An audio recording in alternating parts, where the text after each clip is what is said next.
Hello दोस्तों, मैं आपका स्वागत करता हूँ आपके अपने यूट्यूब चैनल में जिसका नाम है मयूर वर्ल्ड। आज की वीडियो में हम बात करेंगे वैन हेल्सिंग के इशू नंबर 2 के बारे में। इशू नंबर 1 हम लोगों ने एपिसोड 1 में डिस्कस कर रखा है। इशू नंबर 2 हम चलिए शुरू करते हैं। कॉमिक की स्टार्टिंग में हमें दिखाया जाता है कि हमारी लिजेल अब रोम पहुँच चुकी है और बोलती है, ओह नहीं, क्या हो गया, मैंने अपने कमीने फ़ोन का रोमिंग ही बंद करना भूल गई।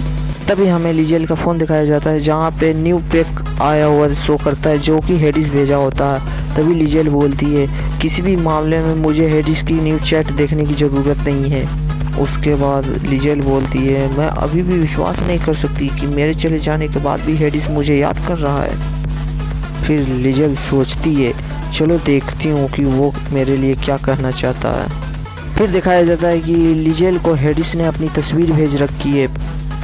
उस फोटो को देखकर लिजेल मन में सोचती है, मैं उस बारे में अब अभी नहीं सोच सकती। ये कौन से बारे में बात हो रही है, ये हमें कहानी के आगे पता चलेगा। लिजेल फिर एक सेल्फी लेती है और कहती है, किसने कल्पना की होगी लिजेल हेल्सिंग पताल की महान तकलीफ को झेलेगी। 1800 दशकों के बाद ये औरत सेल्फी ले रही है, एक वो अपने वतन के साथ सेल्फी कहते हुए वो अपनी फ़ोटो को क्लिक करती है। इसके साथ ही वो कई तस्वीरें लेने लगती है। फिर बोलती है, यह बहुत अजीब है, बहुत दूर है। ऐसे करते हुए वो बहुत तरीक़ों से फ़ोटो लेती है। फिर उसके बाद हमें दिखाया जाता है कि लिजेल वहाँ से चलने लगती है और बोलती है, वैसे भी अतीत में मैं बहुत फंस गई हूँ। अगर हेडिस को मेरा चेहरा देखना है तो उसे इस डरावने अजीब फ़ोटो से भी कुछ आकर्षक पिक्चर भेजने होंगे। यहाँ पर लिजेल उसी पिक्चर के बारे में बात कर रही है जो कि हेडिस ने भेज रखा था। लिजेल फाइनली उस दुकान पर पहुँच जाती है, वो बुक शॉप जहाँ हारकर बुक शॉप है। लिजेल तुरंत दुकान के अंदर चली जाती है और बोलती है, दिन का उजाला निश्चित है ये वैम्पायर नहीं है। मुझे बहुत लोगों पे शक होता है लेकिन ये वैम्पायर नहीं है, ये तो निश्चित है। तभी दुकानदार बोलता है, उह बोंजोरोनो, ये रोम की भाषा है। लिजेल की भाषा को सुनकर वो इंग्लिश में बात करता बोलता है कि मैं तुम्हारी क्या मदद कर सकता हूँ। उस दुकानदार से बात करते हुए लिजेल बोलती है कि तुम्हें यहाँ पे निश्चित है कि मेरा ध्यान भटकाने के लिए छोड़ दिया गया। ये बात बोलते बोलते वो शीशे की ओर जाती है जहाँ 3 शैडो दिखते हैं जो कि तीनों वैम्पायर होती हैं। वो शीशे पे खुरचने की आवाज़ आती है और शीशे तोड़ते ही बाहर आ जाती हैं। नुकीले नाखून देखकर बोलती है लिजेल, मेरे पिता ने मुझे ये ज़रूर सिखाया है कि अगल बगल की वस्तुओं से कैसे इस्तेमाल करते हैं किसी को मारने के लिए। लिजेल ये बोलते हुए उन पर हमला कर देती है और फिर बोलती है कि मैंने तो 3 ही गिने थे लेकिन मुझे ज़्यादा का तैयारी करनी पड़ेगी। और यह कहते हुए एक बुक सेल एक वैम्पायर के ऊपर गिरा देती है और बोलती है, एक पुस्तक प्रेमी होने के लिए यह बहुत बड़ा दर्द है पुस्तक प्रेमी को। तभी दुकानदार बोलता है, मेरी किताबें। तभी वो बुक सेल तोड़ते हुए बाहर आती है तो लिजेल उस पर एक लकड़ी की नुकीली खंजर उसके सीने पे मार देती है जिससे कि एक की मौत हो जाती है। बची हुई 2 वैम्पायर उस पर हमला कर देती हैं और उसके बाद उसमें से एक उसे टक्कर मारते हुए लिजेल को टक्कर मारते हुए बोलती है, मालिक ने तुम्हें वेलकम बोला है। इससे हमें पता चल रहा है कि लिजेल पे हमला करने के लिए किसी और वैम्पायर ने भेजा है जो कि इनका मालिक है।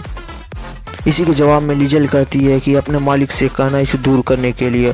और लिजेल के हाथ में छुपा हुआ लकड़ी का खंजर से वो वैम्पायर के सीने में मार देती है जिससे कि वो दूसरी वैम्पायर भी मर जाती है। उसके बाद बचती है एक। लिजेल जो गिर चुकी रहती है वो खड़ी होकर बोलती है, बस एक और बची है।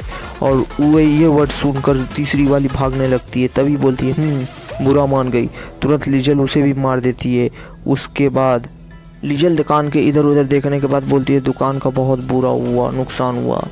फिर उसके बाद वो काउंटर की ओर बढ़ती है जहाँ पे सेल्समैन छुपा होता है और फिर वहाँ पे रखी टेबल पर बेल को बजाती है। तभी सेल्समैन जो छुपा होता है वो बाहर की ओर देखता है, लिजेल को देखते हुए बोलता है, मेरे पास तुम्हारे लिए कुछ है। यह कहते हुए सेल्समैन काफ़ी सारी किताब के पन्ने जो होते हैं वो लिजेल को देता है और लिजेल यह देखते हुए बोलती है, यह तो मेरे पिताजी का है। यह कहकर लिजेल उस पेपर को अपने सीने से लगा लेती है। इन सब के बाद लिजेल उस दुकानदार को बोलती है कि कुछ देर रुको, मुझे तुमसे कुछ पूछना है। तुम्हें यह कैसे मिला और क्या तुमने यह पुस्तक मुझे भेजा था? तभी दुकानदार बोलता, मैं तभी फिर लिजेल बोलती है, और एक इटालियन किताब की दुकान में एक अंग्रेज इस नर्क में क्या कर रहा है, मुझे ये बताओ तुम। तभी वो मैं बोलते हुए बेहोश हो जाता है। वो उसे देखकर बोलती है लिजेल, सही है।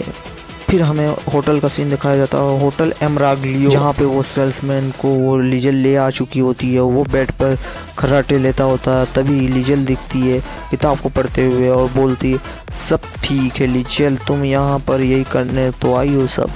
बुक के पेपर को देखते हुए वो बोलती है, यह शानदार है, ये वहीं से शुरू हो रहा है जहाँ पर मैंने पिछली बुक को ख़त्म किया था। तभी लीजेल बोलती है, पिताजी मैं तुम्हें बहुत याद करती हूँ। उसके बाद हमारी किताब की कहानी शुरू होती है। कहानी के आगे दिखाया जाता है कि उसके पिताजी, लीजेल के पिताजी, जो कि एक किताब लिख रहे होते हैं, वो कहते हैं, मैं सभी प्राचीन ग्रंथों और शिकारियों के कूड़े और जादुई पुस्तकों को, पन्नों को पढ़ चुका हूँ, देख चुका हूँ, लेकिन मैंने पाया वह कुछ ज़्यादा नहीं है। और फिर बाद में लीजेल के पिताजी फिर हमें दिखाई देते हैं रोम में, और वहाँ एक पेपर पे लिखते हुए कहते हैं, यह 2 साल हो गया मुझे जब मैंने किसी बुक पर अपनी इंक से लिखा था। मुझे मौत के वैम्पायर के बारे में अधिक जानकारी नहीं है, वो उन्हीं के बारे में बुक पे लिखते होते हैं। फिर वो कहता है कि मैं यह भी नहीं कह सकता कि रोम ने मुझे बिना उत्तर के छोड़ दिया। तभी उसके कंधे पे कोई हाथ रखता है, फिर दिखती है कि वो कोई एक लड़की है। उस लड़की का नाम एलिजाबेथ होता है और वो एक संगीत रचना करने वाली होती है। तभी हमें दिखाया जाता है कि जो लीजेल जिस बंदे को ले आई होती है, जो कि सेल्समैन होता है, वो जाग जाता है और चिल्लाने लगता है। तभी लीजेल बोलती है, इसके जागने का मुझे तैयार रहना चाहिए था।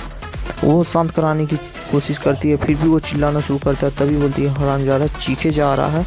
तभी वो लीजेल अपने बगल में रखी हुई शैंपेन, जो कि गिलास में भरी होती है, वो उसके चेहरे पर फेंक देती है, और ऐसा करने के लिए मुझे माफ़ करना कहकर वो फेंक देती है उसके ऊपर। उस पर शैंपेन फेंकने के बाद लीजेल बोलती है, अब ठीक है? वो बोलता है, ठीक है। तब बोलती है, तुम जारी रख सकते हो, पी सकते हो। शैंपेन की वो पूरी बोतल उसे दे देती है। इन सब के बाद लीजेल उस सेल्समैन को बोलती हैं कि यह जहर नहीं है, ये तुम पी सकते हो, मैं कोई हत्यारी और जासूस अपहरण करने वाली नहीं हूँ। तभी सेल्समैन बोलता है, तुम हो, मेरा अपहरण किया गया है, इस समय मेरा अपहरण कर लिया गया है। तभी वो लीजेल बोलती है, बस कमीने शराब पी लो, यह एक बेहतरीन शराब है, और मेरे पास तुम्हारे लिए कुछ सवाल है। जब एक बार तुम शांत हो जाओ, मेरे सवालों को जवाब दे दो, तो तुम अपने रास्ते जा सकते हो। यह लीजेल बोलने के बाद उसे शैंपेन की बोतल बोलती है पीने को। शैंपेन पीते हुए सेल्समैन बोलता है, मेरी दुकान।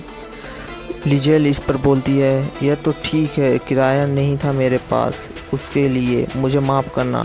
हालांकि यह मैं बोल सकती हूँ कि मैं अगर वैम्पायरों से नहीं लड़ती तो तुम वैम्पायरों के हाथ मारे जा चुके थे, इसके लिए मुझे तुम्हारी दुकान को भी थोड़ी तोड़नी पड़ी। लीजेल के मुंह से वैम्पायर की बात सुनकर सेल्समैन चौंकता हुआ बोलता है, वैम्पायर? लीजेल तभी बोलती है, प्लीज़ फिर से चिल्लाना शुरू मत कर लेना, मैंने इन बातों को कवर कर लिया है।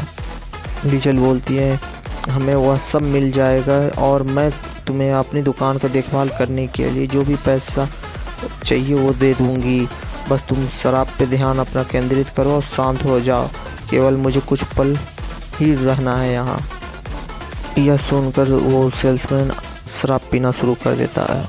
फिर लीजेल वो पुस्तक को पढ़ना शुरू कर देती है, और फिर दिखाया जाता है लीजेल के फादर जो पुस्तक को लिखते होते हैं और बोलते हैं, मैं इस पुस्तक के पास भारी मान और बुखार वाले हाथों के साथ लौटता हूँ। वो आदमी उठ के एक बच्ची के पास जाता है और बोलता है, एक सोई हुई बच्ची मेरे पास है, उसकी सांस धीमी और सुखदायक है, उसका नाम लीजेल है, यह लीजेल होती है। तभी लीजेल के फादर बोलते हैं कि यह कई वर्षों में पहली बार जब मैंने आखिरी बार खुद को शिकारी कहा था, मैं अनजान था कि मैं खुद ही शिकार बन गया। वो लीजेल की माँ के बारे में बोल रहे थे। एलिजाबेथ ने लीजेल को जन्म दिया, जो कि अभी इससे पहले हमें कुछ देर पहले दिखाई दी थी, वही एलिजाबेथ लीजेल की माँ होती है। लीजेल के फादर किताब पे लिखते हुए कहते हैं, यह तब था जब रात के पहर में शैतान आया और उसे शराब पिलाई। ये लीजेल की माँ के बारे में बोलते होते हैं। उसका शरीर जल गया था, लेकिन मेरे और उसकी आत्मा शापित हो गई। क्या यह बच्चा मेरे तरफ से नहीं था? उसे दुनिया में किसी और के साथ अपने पास बुलाने के लिए नहीं, मैं उसके साथ खुद को भी धिक्कार सकता हूँ और इस दुख भरी कहानी को ख़त्म कर सकता हूँ। यह कहते हुए लीजेल के फादर किताब की ओर देखते हैं और उस बच्चे को गोद में उठा लेते हैं, जो कि लीजेल होती है। मैंने अपनी बेटी को साथ ले लिया और इंग्लैंड को एक नए जीवन के लिए छोड़ दिया। यह बहुत से पाठ मेरे पुराने जीवन की एकमात्र कड़ी है। कहते हुए वो बुक को रखते हैं, बच्ची को गोद में लेते हैं और खिड़की से देखते हैं। और ये जिस खिड़की से देखते हो तो एक पानी जहाज होती है। और वो कहते हैं, मैं इस पुस्तक में फिर कभी नहीं लिखूंगा। उस शैतान की जीत हो सकती है। जीत के साथ मैं अपनी बेटी को शांति दूंगा, एक शांति जिंदगी। यह कहते हुए वैन हेल्सिंग बोलता है, अब्राहम वैन हेल्सिंग एक उदास और दुर्लभ भूत के से ज़्यादा कुछ नहीं। यह सब पढ़कर लिजेल बहुत उदास हो जाती है। लिजेल मन में सोचती है कि यह बात मुझे पता है कि मेरे पिताजी बहुत बड़े झूठे थे, क्योंकि मेरे बचपन में मुझे बताया गया था कि मेरा लालन पालन पूरा ही इंग्लैंड में हुआ था और इस बुक के आधार पर तो यह सब गलत है। आखिरी पेज के आगे कुछ भी नहीं, मुझे पता नहीं चलेगा कि आगे क्या लिखा गया था और क्या है, मुझे कैसे पता चलेगा। यह सोचते हुए लिजेल उस सेल्समैन के पास जाती है। इससे पहले लिजेल कुछ बोले, सेल्समैन ही बोलने लगता है कि मैं डर गया था, मुझे माफ़ कर देना। तभी लिजेल बोलती, तुम्हारा नाम क्या है? तो अभी सेल्समैन बताता है उसको अपना नाम, मेरा नाम जोनाथन हार्कर है और ये रहा तुम्हारे पहले सवाल का जवाब। मुझे नहीं पता कि तुम कौन हो और तुम्हारे पिता कौन थे और ये प्राणी कौन थे। कल मेरे दुकान पे एक बद्दे से बुरी तरह से दिखने वाला आदमी आया था और जो कुछ पन्ने मुझे दिए और बोला कि तुम्हारी दुकान पर एक लड़की आएगी जिसे ये पन्ने देने हैं। तभी तुम आई अगले दिन। ये सब हुआ था, ये मुझे नहीं पता कि तुम कौन हो। इसी के साथ हमारा इशू नंबर 2 ख़त्म होता है। अगर आपको वीडियो अच्छी लगी है तो प्लीज़ चैनल को सब्सक्राइब और वीडियो को लाइक करें और आगे की कहानी जानने के लिए प्लीज़ चैनल को सब्सक्राइब कर लें, क्योंकि हम हर वीक